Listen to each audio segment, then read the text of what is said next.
আগামীকাল মমতা বন্দ্যোপাধ্যায় মুর্শিদাবাদের বহরমপুরে জনসভা। আমি জানি না অবশেষে তিনি কিছু বলবেন কিনা, কিন্তু আমার পরের বক্তা স্বামী পরমাত্মানন্দর কাছে আমার প্রশ্ন থাকবে, এই যদি চলতে থাকে শিগগিরই এ রাজ্যের মেক নো মিস্টেক প্রত্যেক জেলায় জেলায়, তারপর প্রত্যেক ব্লকে ব্লকে একটা করে বাবরি মসজিদ আর একটা করে রাম মন্দির তৈরি হবে। আমি বলছি রাম মন্দিরও এই জন্য বলবো যে ওই মুর্শিদাবাদের সাগরদিঘিতেই পাল্টা আরেকটি সংগঠন রাম মন্দিরের কথা বলছে।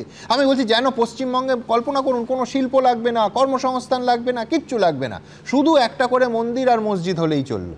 আমি বলছি এটা কি রাজ্যের উন্নয়ন বা অগ্রগতির পরিচয় নাকি? আমরা কোন দিকে এগোচ্ছি? সব থেকে বড় প্রশ্ন, এগোচ্ছি না পিছোচ্ছি? স্বামী পরমাত্মানন্দ।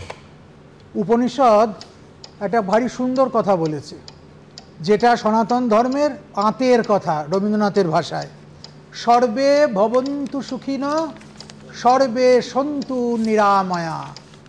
আমরা সনাতনীরা এইভাবে বিশ্বাস করি। ফলে যারা পুরনো সমস্যাকে আবার জাগিয়ে তুলতে চাইছে বাবরি মসজিদ করে, কিংবা তার পাল্টা দিয়ে যারা রাম মন্দির করতে চাইছে, আমি বলবো এই দু দলই আহাম্মক। কোনো মৌলবাদকেই স্বীকার করা যাবে না। যেমন ইসলামের মৌলবাদ স্বীকৃত নয়, ঠিক তেমনি হিন্দু মৌলবাদও স্বীকার করা যাবে না। কিন্তু সবচেয়ে দুঃখের কথা এই, গত 1 মাস ধরে যে ধর্মীয় হুমকি চলছে তার বিরুদ্ধে, তার প্রেক্ষিতে প্রশাসনিক প্রধানের একটাও কোনো বক্তব্য নেই, একটাও কোনো মতামত নেই। এটা সবচেয়ে দুঃখের। আসলে কি প্রশাসনিক প্রধান চাইছেন যে যখন হিন্দু ভোট খানিকটা হাতছাড়া হয়ে যাচ্ছে, সামনে এত বড় ভোটের ময়দান, তখন মুসলিম ভোটকে কনসোলেট করবার জন্য এরকম ঘুর পথে আর চোখে তাদেরকে একত্রিত করা? আমরা অনেক সময় সেটা করি না, যে সোজাসুজি না গিয়ে ঘুর পথে খাই। যদি মসজিদ সেখানে করতেই হয়, মসজিদ হওয়াতে কোনো আপত্তি নেই।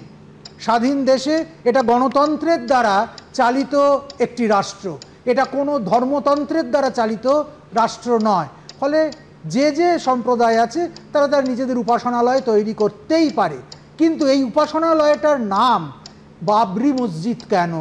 কিংবা ওই যে আরেক দল বলছে রাম মন্দির করবে, সেটার নাম রাম মন্দির কেন? সেখানে কেন নবীর নামে, সেখানে কেন কাটরার নামে একটা মসজিদ হবে না? সেখানে কেন অন্য কোনো মন্দির হবে না?